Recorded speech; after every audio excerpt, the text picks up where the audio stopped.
In this video guys, we are going to Shashi Vineyard Farm and Cafes.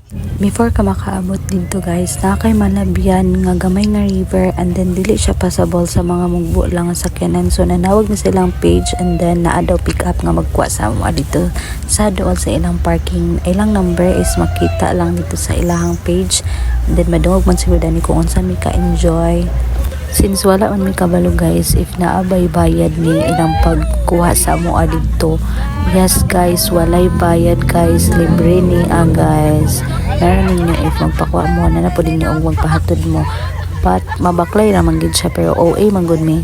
Nagpakuha mi kay abi na mo unsa kalayo.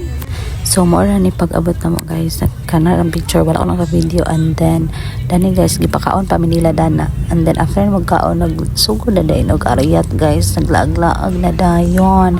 Kita na ko yung mga grips guys, grabe gid ka busok and then lami kini siya kanon guys, but dili na to na siya pwede kanon without paying guys. So tanawa sa pagkaibog sa mo. So guys, in the first place sabi na ko dili mi magpalit kay abi na mahal gid kaayo siya.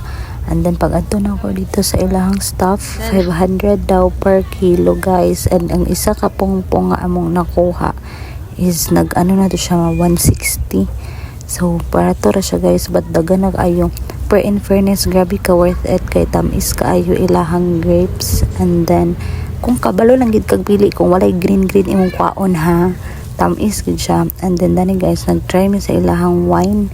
And lami pod ilang wine guys, 700 man nata to, 700 ang bottle. So nara ko guys, nagkuha na ko muna akong pasabot guys nga isa ka inana is 160 na siya guys, pero grabe na siya katamis, grabe ka worth it.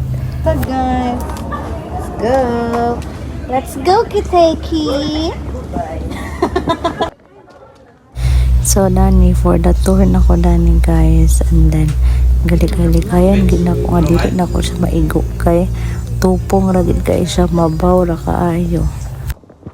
I think mao na ning last na ko nga video. Mao na gid guys, mga pictures day naman na for kuan documentations nga nag-anha ko diri and then post po sa Facebook o IG and one of story mo to. Bye bye.